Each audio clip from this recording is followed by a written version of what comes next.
నమస్కారం. ప్రేక్షకులందరికీ శుభోదయం.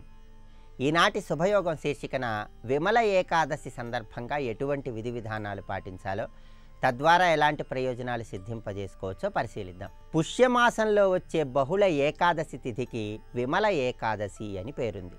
ఈ విమల ఏకాదశికి సంబంధించినటువంటి ప్రత్యేకమైన కథను మనకు ప్రామాణిక గ్రంథాల్లో వివరించారు. ఆ కథను మనం పరిశీలించినట్లయితే ఈ ఏకాదశికి ఉన్నటువంటి గొప్పతనం ఏంటో తెలుస్తుంది.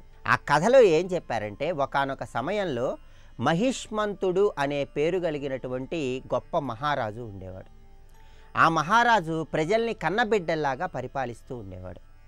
చంపావతి అనే పేరు కలిగినటువంటి రాజ్యాన్ని పరిపాలిస్తూ ఈ మహిష్మంతుడు ప్రజలను కన్నబిడ్డల్లాగా పరిపాలిస్తున్నటువంటి తరుణంలో ఆ మహారాజు కుమారుడు మాత్రం అధర్మ మార్గంలో వెళుతూ ఉండేవాడు. ప్రజలను బాధ పెడుతూ ఉండేవాడు. అనేక రకాలైనటువంటి అకృత్యాలు చేస్తూ ఉండేవాడు. దాంతో ఈ మహిష్మంతుడనే మహారాజు తన కుమారుడైనప్పటికీ ఈ అధర్మ కార్యక్రమాలు చేస్తున్నాడని దేశ బహిష్కరణ శిక్షకు గురి చేస్తాడు. సరే, మహారాజు గారి దేశం నుంచి బహిష్కరించారు కదా, ఆ రాజు కుమారుడు ఏం చేయాలో అర్థం కాక అడవులు బట్టి తిరుగుతూ ఉంటాడు. అలా అడవుల్లో తిరుగుతున్నప్పుడు తీవ్రమైనటువంటి ఆకలి బాధకు తట్టుకోలేక ఒక చెట్టు కింద స్పృహ తప్పి పడిపోతాడు. అలా స్పృహ తప్పి పడిపోయేటప్పుడు నారాయణ నారాయణ అంటూ హరి హరి అంటూ విష్ణునామాన్ని జపించుకుంటూ అలా స్పృహ తప్పి పడిపోతాడు. ఆ రోజు పుష్య బహుళ ఏకాదశి తిథి. ఆకలి బాధకు తట్టుకోలేకపోయినప్పటికీ ఆహారం ఏమీ లభించకపోవటం వల్ల ఆహారం స్వీకరించకుండా ఆ చెట్టు కిందే స్పృహ తప్పి పడిపోయాడు. కానీ ఆ రోజు పుష్య బహుళ ఏకాదశి కదా, అంటే ఉపవాసం ఉన్నాడు. తెలియకుండానే ఉపవాసం ఉన్నాడు. తెలియకుండానే అనుకోకుండా విష్ణునామస్మరణ చేశాడు. వెంటనే శ్రీ మహావిష్ణువు అతని కర్మ ఫలితం మొత్తం తొలగిపోయిందని చెప్పి అక్కడ ప్రత్యక్షమై ఆ రాజు కుమారుణ్ణి అనుగ్రహించి అతడికి ధర్మ మార్గాన్ని బోధించి తిరిగి రాజ్యానికి తీసుకుని వచ్చి ఆ రాజు చక్కగా తన కుమారుణ్ణి చూసుకునేలాగా వరాన్ని అనుగ్రహిస్తాడు. ఆ తర్వాతి కాలంలో ఆ రాజు కుమారుడు చక్కగా ప్రజలందరినీ కూడా కన్నబిడ్డల్లాగా పరిపాలించాడు. ఈ కథని మనకు పురాణాల్లో చెప్పారు. అంటే తెలిసి చేసినా తెలియక చేసినా ఏకాదశి నాడు ఉపవాసం ఉండటం వల్ల, తెలిసి చేసినా తెలియక చేసినా హరినామాన్ని ఏకాదశి నాడు జపించటం వల్ల అధర్మ మార్గాన్ని విడిచిపెట్టి ధర్మ మార్గంలో ఆ రాజు కుమారుడు ప్రయాణం చేశాడు. అలా ప్రయాణం చేసినటువంటి తిథే ఈ పుష్య బహుళ ఏకాదశి తిథి అని మనకు ప్రామాణిక గ్రంథాల్లో వివరించారు. కాబట్టి ఎవరైనా సరే అధర్మ మార్గంలో ఉన్నట్లయితే వాళ్ళ మనసు మార్చటానికి విశేషంగా సహకరించేటటువంటి ఏకాదశి ఏదైతే ఉందో దాన్నే పుష్య బహుళ ఏకాదశి అనే పేరుతో పిలుస్తారు. అందుకే మీ మనస్సును నియంత్రణలో ఉంచుకోవాలంటే, మీ అజ్ఞానాన్ని తొలగింపజేసుకోవాలంటే, భగవత్ మార్గంలో అడుగులు వేయాలంటే, విష్ణువు అనుగ్రహం కలగాలంటే ఈ పుష్య బహుళ ఏకాదశి నాడు ఈ కథని స్మరించుకుంటూ ఏకాదశి వ్రతాన్ని ఆచరించాలి. ఇలా ఏకాదశి వ్రతాన్ని ఆచరించినట్లయితే తప్పకుండా వాళ్ళందరూ కూడా వాళ్ళ మనస్సును నియంత్రణలో ఉంచుకోవటానికి, శ్రీ మహావిష్ణువు అనుగ్రహం సులభంగా పొందటానికి ఈ ఏకాదశి విశేషంగా సహకరిస్తుంది. ప్రతి ఒక్కరూ కూడా ఏకాదశి వ్రతాన్ని ఆచరించండి. విష్ణువు అనుగ్రహానికి సులభంగా పాత్రులకండి.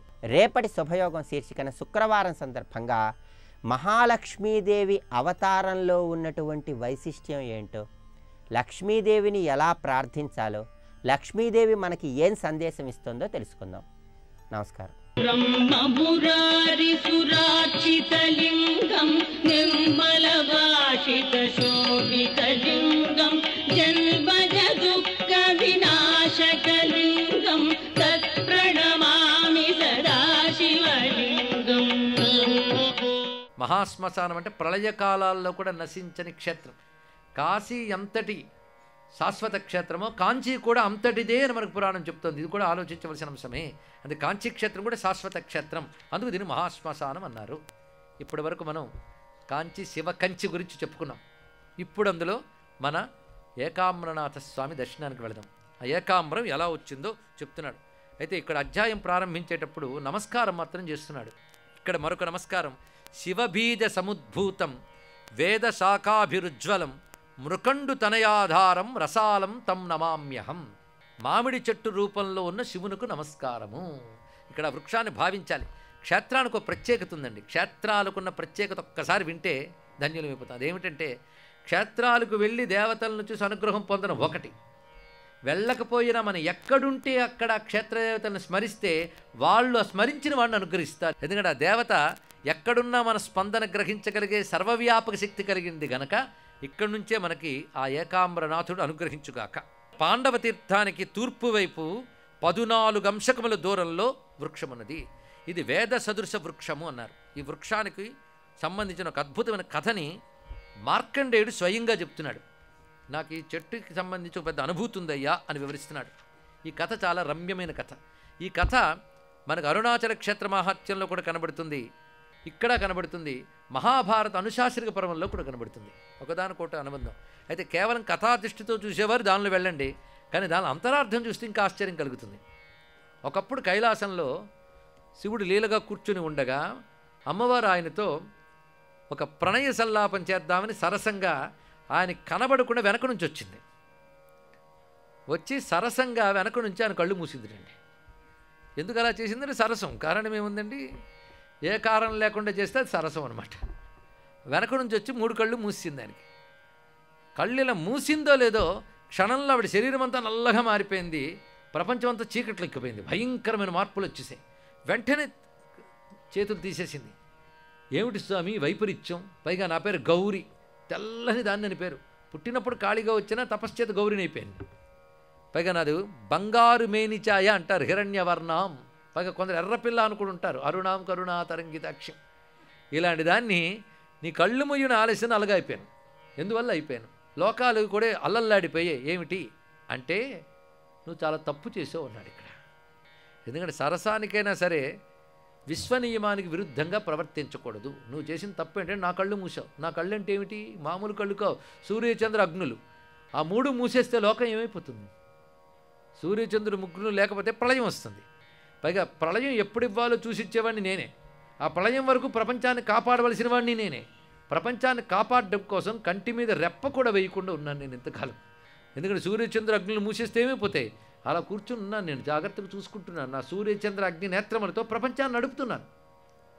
అలాంటిది ఇప్పుడు ఇది స్థితి కాలం, లయకాలం కాదు. నువ్వు మధ్యలో సరసానికి పోయి వేళాపాళ లేకుండా కళ్ళు మూసావు. అయితే నువ్వు మూసింది కాసేపే, కైలాసంలో కాసేపు, లోకాలకి చాలాసేపు అన్నాడు. థియరీ రిలేటివిటీ ఆఫ్ టైం అండి. చూడండి ఎంత అద్భుతమైన అంశం.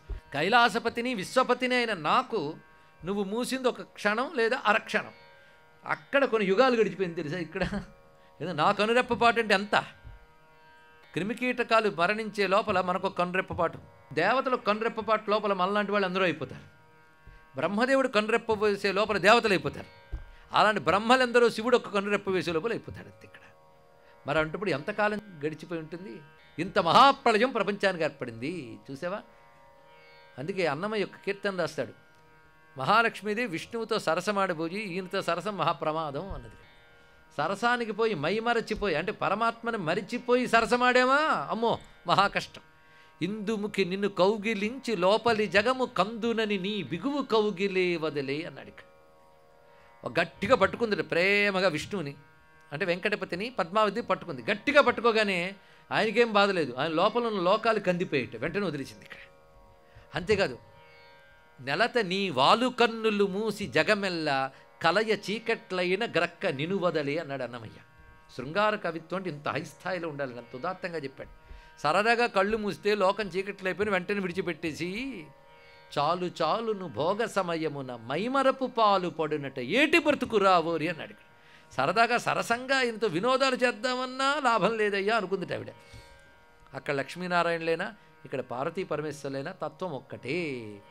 ఎందుకంటే ఈ కథలో తగిన ఆంతర్యం పరిశీలించండి. ఓ ఆవిడ కళ్ళు మూయడం ఏంటండి, లోకాలు చీకట్లయిపోవడం అండి ఏంటండి, అది కాదు ఇక్కడ అర్థం. విశ్వమే విశ్వేశ్వరుడు, అది ఇందులో చూపిస్తున్న అంతరార్థం. అనంతమైన విశ్వేశ్వర తత్వాన్ని ఒక రూపంగా మన వాళ్ళు దర్శింపజేశారు. సూర్యచంద్ర అగ్నులైన నేత్రములు, ఆ 3 జగత్తుకి కారణములు. ఆ 3 మూసిగానే ప్రళయం ఏర్పడిపోయింది. వెంటనే అమ్మవారు అయ్యయ్యో అపచారం జరిగిపోయిందే అంటే, ఆ పాపం వల్ల నువ్వు నల్లగా అయిపోయి చూడన్నాడు.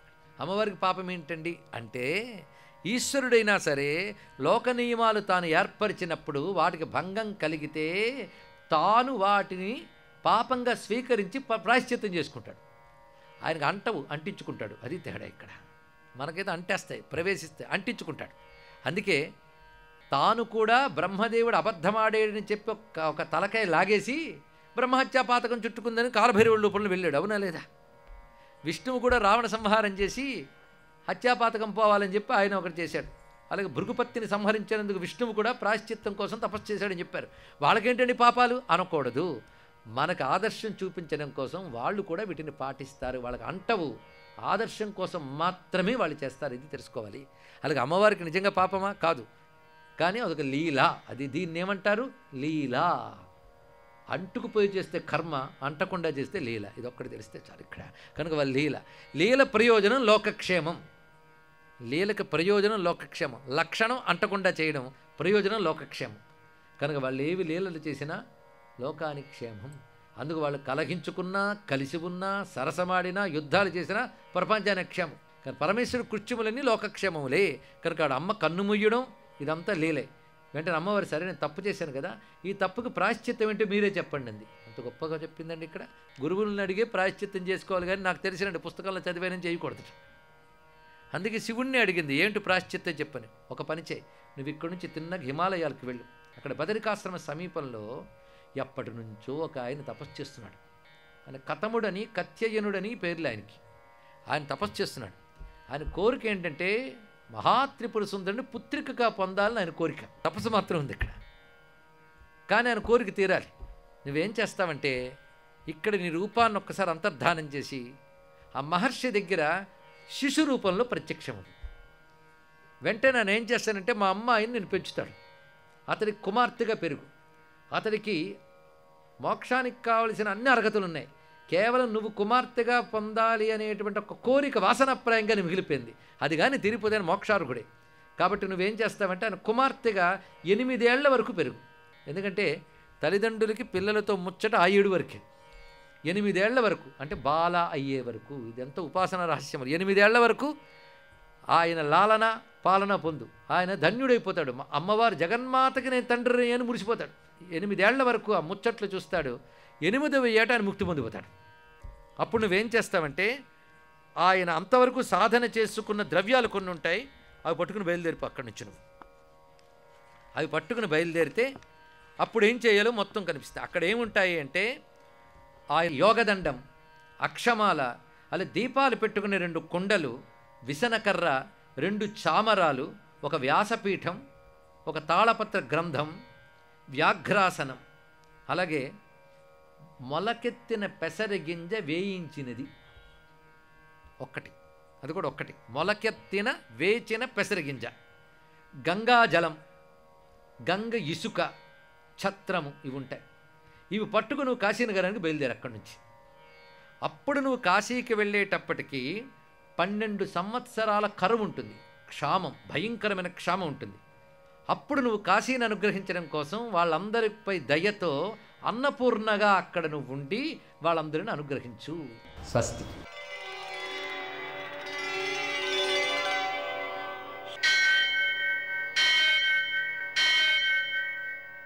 సహస్రశీరుషం దేవం విశ్వాక్షం విశ్వశంభువం విశ్వం నారాయణం దేవమక్షరం పరమం పదం విశ్వతః పరమాం నిత్యం విశ్వం నారాయణగుం హరిం విశ్వమేవేదం పురుషస్తద్విశ్వముపజీవతి పతిం విశ్వస్యాత్మేశ్వరం శాశ్వతగుం శివమచ్యుతం నారాయణం మహాజ్ఞేయం విశ్వాత్మానం పరాయణం. సూర్యశౌర్యమథేందురింద్రపదవీ సన్మంగళం మంగళం. నమస్తే భగవన్ దేవదత్తాత్రేయ జగత్ప్రభో సర్వబాధా ప్రశమనం కురు శాంతిం ప్రయచ్చమే. నేటి కాలమావిశేషాలను గమనిద్దాం. స్వస్తి శ్రీ చాంద్రమాన విలంబనామ సంవత్సరం, ఉత్తరాయణం, హేమంత ఋతువు, పుష్యమాసం, కృష్ణపక్షం, గురువారం. సూర్యోదయం 6:52, సూర్యాస్తమయం 6:07. తిథి ఏకాదశి సాయంకాలం 5:04 వరకు. నక్షత్రం జ్యేష్ఠ రాత్రి 6:42 వరకు. వర్జం లేదు. దుర్ముహూర్తం ఉదయం 10:37 నుంచి 11:22 వరకు, మరల మధ్యాహ్నం 3:07 నుంచి 3:52 వరకు, అమృతకాలం ఉదయం 9:10 నుంచి 10:54 వరకు, రాహుకాలం గురువారం కాబట్టి మధ్యాహ్నం 1:30 నుంచి 3 గంటల వరకు, అష్టకవర్గ రీత్యా శుభప్రదమైన సమయం సాయంకాలం 4 గంటలకి. నేటి విశేషం షట్తిలైకాదశి అంటే 6 రకాలుగా మనం నువ్వులను ఉపయోగించవలసిన రోజు అని అర్థం. ఎలా ఉపయోగిస్తాం అంటే స్నానం చేసే నీటిలో వేస్తాం, అలాగే ఒంటికి రాసుకునే నలుగు పిండిలో వేస్తాం, అలాగే తర్పణాలు ఇస్తాం, నివేదన చేస్తాం, ప్రసాదం తీసుకుంటాం, నువ్వులు దానం చేస్తాం. ఇలా 6 రకాలుగాను ఈ నువ్వులను వినియోగించడం ద్వారా పరమ పవిత్రమైనటువంటి పుణ్యం లభిస్తుంది. నువ్వులకు ఎంత విశేషం చెప్పారంటే పూజలో వినియోగిస్తే 1 అర కేజీ నల్ల నువ్వులతో శివునికి కనుక పూజ చేసినట్లయితే సకల పాప పరిహారం అని చెప్పారు. అంత గొప్ప విశేషం చెప్పారు. కాబట్టి మనం ఇలా పూజలో, దానంలో, అలాగే తర్పణాలు ఇవ్వడంలో, ఆహారంలో, స్నాన ద్రవ్యాలలో ఇలా వినియోగించడం ద్వారా షట్తిల ఏకాదశి అంటే 6 రకాలుగా నువ్వులను వినియోగించే ఏకాదశి పరమ పవిత్రతను తీసుకొస్తుంది, సకల పాపాలను కూడా క్షయించేస్తుంది, పరిపూర్ణమైనటువంటి ఆరోగ్యాన్ని కలగజేస్తుంది. కాబట్టి మనం ఈ వ్రతాన్ని ఆచరించడం చాలా మంచిది. అయితే విశేషించి గురువారం కూడా కలిసింది కాబట్టి గురువేకాదశి వ్రతం అని కూడా అంటూ ఉంటారు. ఆ వ్రతాన్ని కూడా మనం చేసుకోవచ్చు. ఆ విధంగా మనం తక్కువ సమయంలో ఎక్కువ పుణ్యాన్ని సముపార్జించడానికి ఉపయోగించేటువంటి రోజుగా దీన్ని గుర్తించాల్సిన అవసరం ఉంది. ఏకాదశి వ్రతం కాబట్టి మనం ఉదయకాలమందు ఏకాదశి వ్రతం చేస్తున్నాను అనే విషయాన్ని సంకల్పించుకుని ఆ తర్వాత ఒకసారి ఫలహారం చేస్తూ రోజంతా కూడా భగవన్నామస్మరణ చేస్తూ రాత్రంతా జాగారం చేస్తూ మరునాడు ఉదయం మనం పాలన చేయడం ద్వారా ఈ వ్రతాన్ని ఒక సమగ్రమైనటువంటి రూపం కల్పించుకోగలుగుతాం. కాబట్టి ఈ వ్రతాచరణ వల్ల సకల పాప పరిహారం, సంపూర్ణ ఆరోగ్యం, సంపూర్ణ ధనప్రాప్తి, సంపూర్ణ భగవద్ అనుగ్రహం మొదలైనవన్నీ కూడా సిద్ధిస్తాయి. నేటి ఆణిముత్యాలు.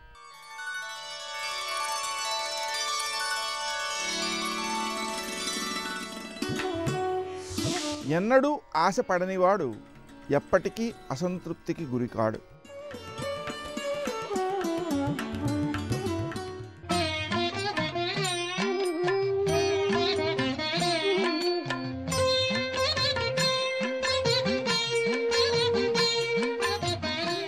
ఓం నమ శివాయ, ఓం నమో నారాయణాయ, శ్రీమాత్రే నమః.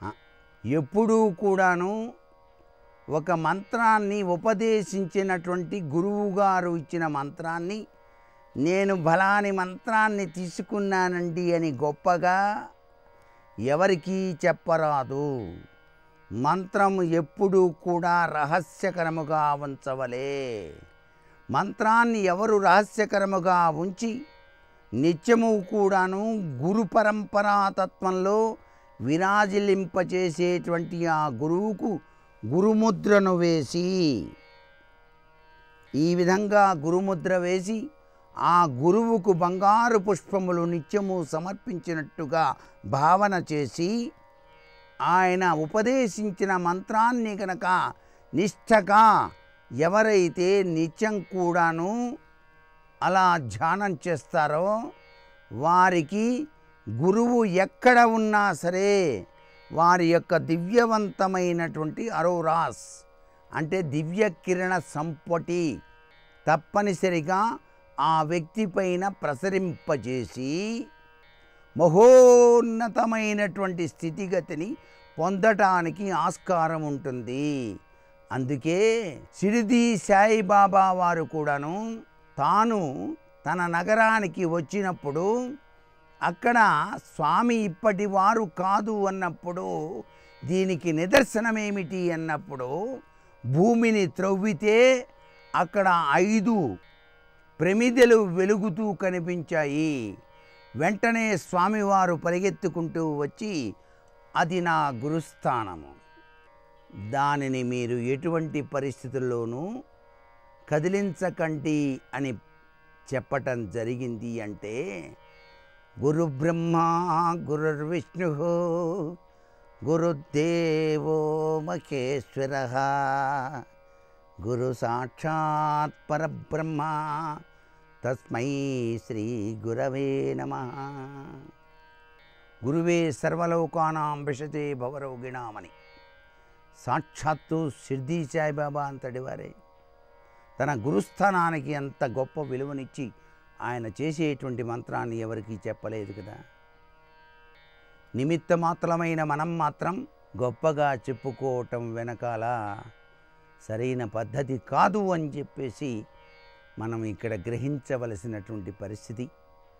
ఎప్పుడైనా సరే ఏ గురువైనా సరే గురువు చెప్పిన మంత్రం వెనకాల దాగిన పరమార్థాన్ని ఆ గురుతత్వరీత్యా ఎవరైతే నిష్టగా చేస్తారో వారి జీవితం సుసంపన్నమై వెలిగి తీరుతుంది. అదే భారతీయ సంస్కృతిలో గురువుకి కలిగినటువంటి విశిష్ట స్థానము. సర్వే జనా సుఖినో భవంతు.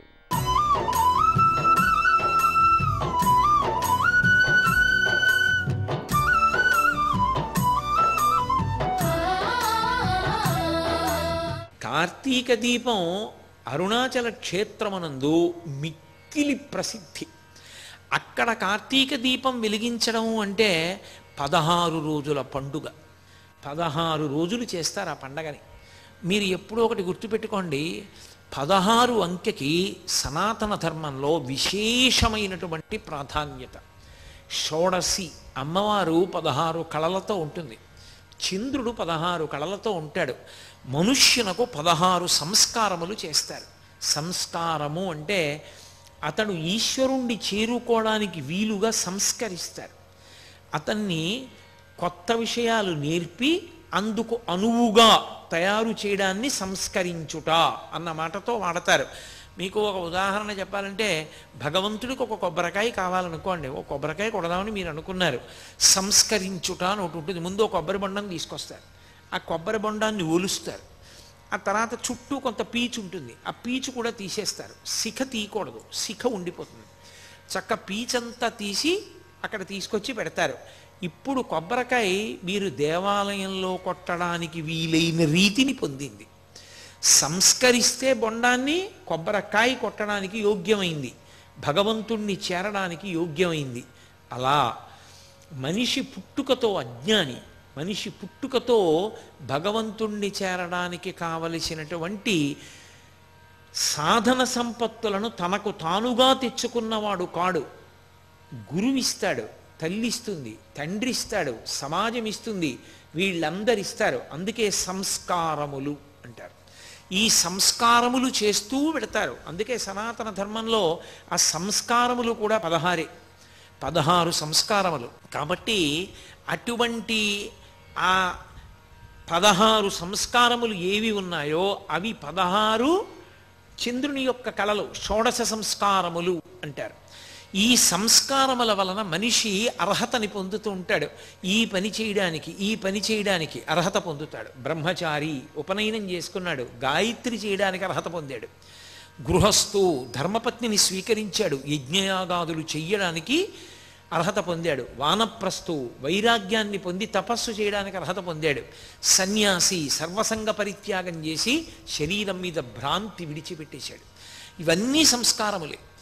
ఆశ్రమం మారడం కాదు, కానీ మనిషికి గృహస్థాశ్రమ స్వీకారం వరకు, చిట్ట చివర అంత్యేష్టి వరకు 16 సంస్కారములు.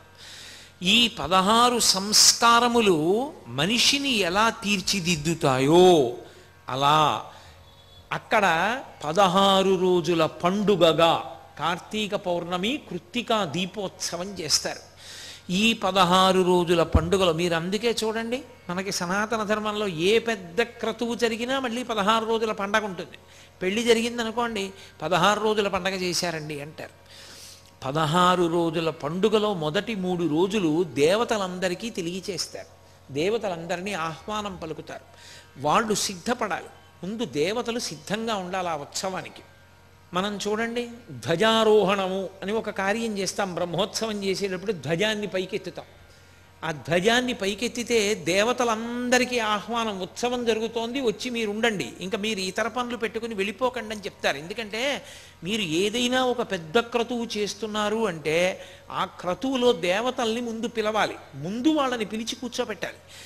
అందుకే పూర్వం పెళ్ళి 3 రోజులు చెయ్యండి అథవా అనడానికి కారణం అదే. దేవతలు రానిది మీకు పండదు. దానికి 1000 మందిని పిలిచి భోజనాలు పెట్టక్కర్లేదు. పితృదేవతల్ని కూడా పిలవాలి.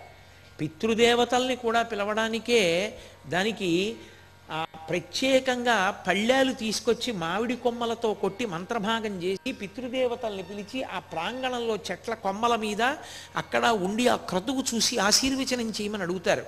అలాగే దేవతలందరినీ పిలుస్తారు. దేవాలయ ఉత్సవమైనా అంతే, సమస్త దేవతల్ని ఆహ్వానం చేస్తారు. మీ అందరూ రండి అని పతాకాన్ని పైకెత్తుతారు. అసలు దేవాలయ వ్యవస్థలో గొప్పతనం ఎక్కడుందంటే ఈశ్వర ఉత్సవానికి సంబంధించినటువంటి మంగళవాద్యం తప్ప లౌకిక మంగళవాద్యము ఈశ్వరుడికి వినపడకూడదు. మీరు బాగా అర్థం చేసుకున్నారో లేదో నేను చెప్పిన మాట. ఒక దేవాలయ ప్రాంగణం ఉందనుకోండి, ఆ దేవాలయ ప్రాంగణం దగ్గర నుంచి ఒక పెళ్లి ఊరిరిగింపు వెళ్ళిపోతోంది. వెళ్ళిపోతున్నప్పుడు వాళ్ళు బాజాలతో భజంత్రీలతో వెడుతున్నారు. అందుకు ధ్వజస్తంభం పెడతారు. ధ్వజస్తంభం కనపడగానే ఆఫ్ చేసేయాలి, ఇక మోగించకూడదు. మీరు గృహప్రవేశానికి ఓ శివాలయం ముందు నుంచి వెడుతున్నారనుకోండి, శివాలయం ముందు కూడా మంగళవాద్యం చేస్తూ వెళ్ళకూడదు. శివాలయానికి అంత దూరంలో ఆఫ్ చేయాలి మంగళవాద్యం. మీరు నిశ్శబ్దంగా వచ్చి శివాలయం ముందు నిలబడి నమస్కారం చేసి శివాలయాన్ని దాటిన తర్వాత మళ్ళీ మంగళవాద్యం చెయ్యాలి. లేకపోతే మీరు ఈశ్వరుణ్ణి గౌరవించినట్టు కాదు, ఈశ్వరుణ్ణి అవమానించినట్టు. మంగళవాద్యం మీ స్వంతంకి పెట్టుకున్న దేవాలయ ప్రాంగణమునందు మ్రోగరాదు. దేవాలయ ధ్వజం కనపడింది అంటే మహారాజులు కూడా దిగిపోయేవారు, రథాలు నడిచేవారు ఆ దేవాలయ ప్రాకారం దాటిపోయే వరకు. ఈశ్వరుడు కూడా ప్రాకారముల లోపల ఉండేవాడు, ఆయన ఉత్సవానికి సంబంధించినవి. అందుకే పతాకం పట్టుకోవడం, గొడుగు పట్టుకోవడం, ఇవేవైనా సరే ఈశ్వరుడికే తప్ప. మీరు దేవాలయం రాజద్వారాన్ని దాటితే ఇక మీరు గొడుగు పట్టించుకోవడం ఇలాంటి పనులిక చేయకూడదు. ఎవరికైనా అలా కట్టి తీసుకెడితే వారు మహాభక్తులని గుర్తు.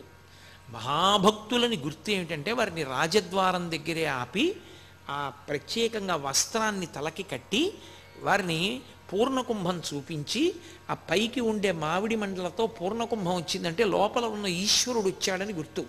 అప్పుడు దాన్ని ముట్టుకుంటారు 2 చేతులతో. ముట్టుకుంటే పార్వతీ పరమేశ్వరుల పాదాలు ముట్టుకున్నారని, లోపల ఉన్న ఈశ్వరుడు స్వాగతం చెప్పడానికి బయటికి వచ్చాడు, అంతటి మహాభక్తుడు వచ్చాడని గుర్తు. ముందు పూర్ణకుంభం వెడుతోంది కాబట్టి మంగళవాద్యం చేయాలి. పూర్ణకుంభం లేకుండా మంగళవాద్యం చేయకూడదు, అది మళ్ళీ ఈశ్వరుడి పట్ల అవమానం అవుతుంది. కాబట్టి అంత గౌరవం, అంత నియమాన్ని మన వాళ్ళు విధించారు. అంటే 16 రోజుల పండుగగా దేవతలందరినీ ఆహ్వానం చేస్తారు. అలా ఆహ్వానం చేస్తే మొదటి 3 రోజులు దేవతలకి సిద్ధం చేస్తారు. అంటే పతాకాన్ని పైకెత్తి ఆ మంటపాలన్నిటినీ కూడా సిద్ధం చేసి ఆ మంటపాల్లోకి ముందు ప్రధానమైనటువంటి దైవం ఎవరో ఆయన వస్తారు. అరుణాచలంలో ప్రధాన దైవం అపితకుచాంబా సమేత అరుణాచలేశ్వరుడు. ఆయన వస్తారు. ఆయన పల్లకీలో వచ్చి అక్కడ సింహాసనం మీద కూర్చుంటారు. అలా ఎన్నాళ్ళు? 16 రోజులు ఉండాలి. అక్కడే ఉంటాయి ఉత్సవమూర్తులు. ఉత్సవమూర్తి అంటే ధ్రువమూర్తి పనుపుని తిరుగుతాడు చరమూర్తి. ఆయన్ని కూర్చోపెట్టి 3 రోజులు దేవతాహ్వానమే చేస్తారు. 10 రోజులు ఉత్సవము అన్న మాటకు అర్థం ఏమిటి? ఎందరో ఎదురు చూస్తుంటారు ఈశ్వరుణ్ణి చూడాలని. ఇంతమంది ఆలయంలోకి వెళ్ళి చూడగలిగారో చూడలేకపోయారో ఒకెత్తు, భక్తులు ఈశ్వరుణ్ణి చూడాలని ఎలా తాపత్రయపడతారో, అరే రేనా ఉత్సవం అని ఇంతమంది పిల్లలు వచ్చారు, ఇన్ని లక్షల మంది పిల్లలు వచ్చారు, వీళ్ళందరినీ నేను చూడొద్దు అని ఈశ్వరుడికి తాపత్రయం ఉంటుంది. అందుకే 10 రోజులు 10 వాహనముల మీద వస్తాడు. అందుకే తిరువణ్ణామలైలో అరుణాచలంలో ఈ కార్తీక జ్యోతికి 10 రోజులు 10 వాహనముల మీద వచ్చేటప్పుడు ఆయన ఒక రోజున వెండితో చేయబడినటువంటి నంది, అంటే తెల్లగా ఉంటుంది. నందీశ్వరుడు ఎంత తెల్లగా ఉంటాడో అంతటి తెల్లని నందివాహనారూఢుడై పార్వతీ పరమేశ్వరులు ఆలయ ప్రాకారాన్ని చుడతారు. చుట్టి వస్తారు. దాన్ని ఊరిరిగింపు అంటారు. ఊరిరిగింపు అంటే ఊరంతటినే ఆయనకి చెప్తారు, అయ్యా ఇదిగోనండి బలానాయన వచ్చాడు చూడడానికి అని చెప్తారు. చెప్తున్నారని గుర్తు. అందుకని అర్చకులు కూడా ఉంటారు దాని మీద. ఇప్పుడు పరమేశ్వరుడు సంతోషంగా వాళ్ళందరినీ చూస్తూ ఆ వాహనం మీద పెడతాడు. ఇప్పుడు ఆయన పరమ ప్రసన్నుడై మనని చూశాడు కాబట్టి మన జీవితానికో సార్థక్యత. ఆయన ఆంతరంగిక పరివారంలో మనం ఒకళ్ళం అయ్యాం. ఉత్సవంలో వెళ్ళినప్పుడు వాహనం మీద తిరుగులాడుతుండగా చూశాము అంటే ఆయన్ని మనం చూశాం కాదు, మనని ఆయన చూశాడు. దేవాలయంలోకి మనం వెడితే మనం ఆయన్ని దర్శనం చేయడానికి వెళ్ళాం, మన భక్తి వలన ఆయన మనని చూడాలి. ఉత్సవంలో వాహనం మీద బయటకు వస్తే ఆయన మనని చూడ్డానికే బయటకు వచ్చాడు. కాబట్టి 10 రోజులు వాహనం మీద ప్రత్యేకంగా ఒక్కొక్క రోజు ఒక్కొక్క వాహనం మీద ప్రాకారం అంతా ప్రదక్షిణం చేస్తాడు పరమేశ్వరుడు కూడా. ఇక కార్తీక పౌర్ణమి రోజున భక్తులందరూ తీసుకొచ్చి ఇచ్చినటువంటి ఆవునీతిని అంతటినీ కూడా ఒక పెద్ద కళాయిలో పోస్తారు. అందుకే ఒక్క అరుణాచల క్షేత్రంలో వెలిగించేటటువంటి దీపం ఒక్కొక్కసారి 4 రోజులు 5 రోజులు కూడా వెలుగుతుంది. సర్వం శ్రీ ఉమామహేశ్వర పరబ్రహ్మార్పణమస్తు. స్వస్తి.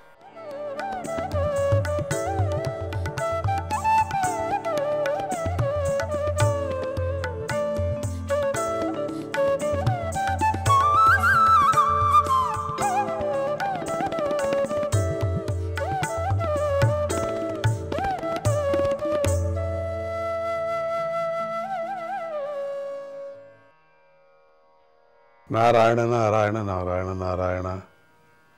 వాస్తవంగా పుట్టికే లేనివాడైన శ్రీహరి అవతరిస్తున్నటువంటి సమయంలో సత్పురుషుల మనస్సులు ప్రసన్నమయ్యాయి. కానీ అదే సమయంలో దేవతలకు హాని చేయాలని చూస్తున్నటువంటి కంసాది రాక్షసులు మనస్సులు మాత్రం కలత చెందాయి. పశుపక్ష్యాదులు దేవతలు అందరూ శాంతిగా ఉండే సమయం ఇది. కానీ రాక్షసులు, కంసుడికి సంబంధించినటువంటి రాక్షసులు మాత్రము కలత చెందాయి, భయపడుతున్నాయి. అప్పుడు స్వర్గలోకంలో దుందువులు మారుమ్రోగాయి. కిన్నెరులు గంధర్వులు గానం చేశారు. విద్యాధర స్త్రీలు అప్సరసులతో కలిసి నాట్యం చేశారు. సిద్ధులు చారణులు స్తుతించారు. మునులు దేవతలు ఆనందంతో పూలవానలు కురిపించారు. మేఘాలు సముద్రంలాగా మెల్లగా గర్జించాయి. అప్పుడు చీకటి దట్టంగా వ్యాపించింది. ప్రాణులకు ఇబ్బంది కలిగించే అర్ధరాత్రి సమయం అయ్యింది. ఆ సమయం స్వామి పుట్టేటువంటి సమయాన్ని ఇక్కడ మనం చెప్పుకుంటున్నాం. ఆ సమయంలో సకల ప్రాణుల హృదయం గుహలో కూడా ఉండేటువంటి శ్రీహరి దేవతారూపిణి అయి దేవికి యందు తూర్పు దిక్కును గల పూర్ణచంద్రుడిలాగా పూర్ణ రూపంతో జన్మించాడు. కృష్ణ శ్రీహరే. తమద్భుతం బాలకమంబుజే క్షణం చతుర్భుజం శంఖగదార్యుధాయుధం శంఖగదార్యుధాయుధం శ్రీవత్సలక్ష్మం గలశోభికౌస్తుభం పీతాంబరం సాంద్ర పయోదశోభగం. ఆహా! ఆ పిల్లవాడు పద్మాల వంటి కన్నులు, 4 చేతులు కలిగి ఉన్నాడు. శంఖము, గద, చక్రము అనే గొప్ప ఆయుధాలను ధరించి ఉన్నాడు. శ్రీవత్సమనే బంగారు మచ్చతో ఉన్నాడు. కృష్ణ మెడలో ప్రకాశించే కౌస్తుభ మాణిక్యంతో ఆశ్చర్యం కలిగించేటట్లుగా ఉన్నాడు. నల్లని మేఘంలాగా ప్రకాశిస్తున్న ఆ పిల్లవాడు పచ్చని వస్త్రాన్ని ధరించి ఉన్నాడు.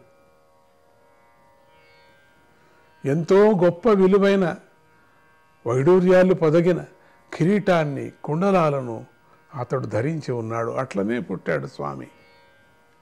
మళ్ళీ ధరించి పుట్టిన తర్వాత ఎవరు పెట్టలేరు. ఇంత అలంకారంతో ప్రకటమయ్యాడు అక్కడ. వాటి నుండి వెలువడేటువంటి కాంతులు అతడి నల్లని ముంగురులను కప్పివేశాయి. కృష్ణ, ఎంత అదృష్టం ఆ దృశ్యం! ఎంతో విలువైన నడుము పట్టిని, భుజకీర్తులను, కంకణాలను, ఇతర ఆయుధాలను పట్టుకొని విశేషంగా ప్రకాశిస్తున్న ఆ శ్రీహరిని వసుదేవుడు చూశాడు. ఆహా, వసుదేవా, నారాయణ, వసుదేవుడు ఎంత భాగ్యవంతుడు! ఏమి వరాన్ని పొందాడు? వసుదేవుడు చూశాడు. శ్రీహరి తనకు పుత్రుడై పుట్టాడని వసుదేవుడి యొక్క కన్నులు ఆశ్చర్యంతో విప్పరాయి. అట్లనే నిల్చున్నాడు, అట్లనే కళ్ళు విప్పుకొని నిల్చున్నాడు. నల్లనై అవతరించాడనే పండుగ యొక్క హడావుడితో ఆయన ఆనందంలో మునిగిపోయాడు. ఇక ఈ ఆనందం పట్టరానిది వసుదేవుడికి. వేద పండితుల కోసమని 10,000 గోవులను దానం చేయాలని సంకల్పం చేసుకున్నాడు. అంతే కదా అప్పుడు అయ్యేది, ఇంకేం చేయలేడు కదా. అదే రాజ్యంలో బయట ఉండింటే ఏం చేసేవాడు? అందుకని అది కాకోకుండా, ఏమీ లేకోకుండా పుట్టాడు చూడండి. ఆహా, ఎంత లీల! ఇక్కడ ఇట్లా పుట్టాలన్నా స్వామి, ఇక్కడ ఉదయించాలన్నా ఈ విధంగా ఆయన అట్లా సంకల్పం చేసుకున్నాడు. ఇట్లా పరమాత్ముడు ఉదయించాడు, నేను 10,000 గోవులను దానం చేయాలా? అప్పుడు ఈ గోపాలకులందరూ కూడా ఆ సమయంలో గోవులను దానం చేయటమే పెద్దది. 1000 గోవులు ఉన్నాయంటే వాడు ఒక పెద్దవాడు అని, అట్లా 10,000 ఉన్నాయంటే ఇంకా కొంచెం పెద్దవాడని, 1,00,000 ఉన్నాయంటే ఒక చిన్న చక్రవర్తి అని, అట్లా ఒక చిన్న రాష్ట్రంలో అట్లా ఈ విధంగా పెరుక్కొని పోతాయి. 1,000,000 ఉంది అనుకోండి, వాడే మహాచక్రవర్తి. ఇట్లా ఆ బాలుడు తన కాంతితో ఆ ప్రసవ గృహాన్ని వెలిగిపోయేటట్లుగా చేస్తున్నాడు. వసుదేవుడు అతడు పురుషోత్తముడే అని నిశ్చయించుకున్నాడు. శ్రీహరి యొక్క మహిమ తెలిసిన ఆయనకు కంసుడి భయం తొలగిపోయింది. ఇక ఆ రూపాన్ని చూస్తూనే కంసుడు వాళ్ళు వీళ్ళు ఎందుకండి, వాళ్ళ భయం ఎందుకండి, ఇంకేమిటండి అయిపోయింది. ఇది ఆయన ఏకాగ్ర చిత్తుడై నమస్కారం చేసి స్వామిని ఇలా స్తుతిస్తున్నాడు. విదితోసి భవాన్ సాక్షాత్, విదితోసి భవాన్ సాక్షాత్ పురుషః ప్రకృతేః పరః కేవలానుభవానంద కేవలానుభవానంద స్వరూపః సర్వబుద్ధిదృక్. దేవా, నువ్వు ఎవరో నాకు తెలిసింది. నువ్వు సాక్షాత్ ప్రకృతికి అతీతుడవైన పురుషోత్తముడు అని అర్థమవుతోంది. ప్రాణుల యందుగల అద్వయమైన ఆనందానుభవమే నీ స్వరూపమై ఉంది. ప్రాణులకు ఆనందం తెలియటం లేదు కదా, అది తెలియనటువంటి ఆనందం. అటువంటి ఆనంద స్వరూపము నీలో ఇప్పుడు కనపడుతుంది. నువ్వు సకల ప్రాణుల్లోనూ ఆత్మరూపుడవై బుద్ధి యొక్క వృత్తులన్నిటికీ సాక్షివై ఉన్నావు. కొంచెం విశేషంగా మనం వ్యాఖ్యానం చేసుకుంటున్నాం. ఒక్కొక్క భాగవతం మహాత్ములు ఒక్కొక్క విధంగా కొంచెం వ్యాఖ్యానం చేసుకున్నారు. కానీ ఇక్కడ మూల భాగవతమే తీసుకోవటం జరిగింది కాబట్టి అటు ఇటు వెళ్ళకోకుండా దాంట్లోనే ప్రయాణం చేసేటువంటి ఒక అపురూపమైనటువంటి ఒక అదృష్టం మనకు కలిగింది, అటువంటి వినేటువంటిది. నువ్వు సకల ప్రాణుల్లోనూ ఆత్మరూపుడవై బుద్ధి యొక్క వృత్తులన్నిటికీ సాక్షివై ఉన్నావు. ఈ శ్లోకాన్ని వ్యాఖ్యానం చేసినటువంటి భారతంలో వేరే భాగవతంలో వేరేగా అర్థం ఒకటే ఉన్నప్పటికీ వ్యాఖ్యానం అద్భుతంగా చేసుకొచ్చారు. ప్రకృతికి అతీతుడవైన నువ్వే సృష్టి ప్రారంభంలో నీ మాయాశక్తితో సత్వరజస్తమో గుణాలు కారణంగా గల ఈ జగత్తును సృష్టించావు. తర్వాత నువ్వు ఈ జగత్తులో వాస్తవంగా ప్రవేశించకపోయినా కూడా ప్రవేశించినానని వేదాలు వర్ణిస్తున్నావు, ప్రవేశించావని చెప్పేసి వేదాలన్నీ కూడా చెప్తున్నాయి. మహత్తత్వము, అహంకారము, శబ్ద, స్పర్శ, రూప, రస, గంధాలనే 5 తన్మాత్రలు కలిపి 7 అవివికారము చెందినటువంటి, మార్పు చెందినటువంటి తత్వాలు, పృథ్వీ మొదలైన పంచభూతాలు, 5 కర్మేంద్రియాలు, 5 జ్ఞానేంద్రియాలు కలిసి 16 అవివికారం అంటే మార్పు చెందేటటువంటి తత్వాలు. మార్పు చెందని తత్వాలు, మార్పు చెందే తత్వాలలో వాస్తవంగా ప్రవేశించినట్లుగా కనిపిస్తున్నాయి. అవి కొన్ని మార్పు చెందవు, అయినప్పటికీ మార్పు చెందేటట్లుగా కనిపిస్తున్నాయి. పరమాత్ముడికి వికారం ఎక్కడుందండి? ఆయన వేరే అంశాలతో వికారం కలిగానేమో అనే విధంగా చూపిస్తుంది మాయా లీల. నువ్వు కూడా అదే విధంగానే ఉన్నావు స్వామి. నారాయణ నారాయణ నారాయణ నారాయణ.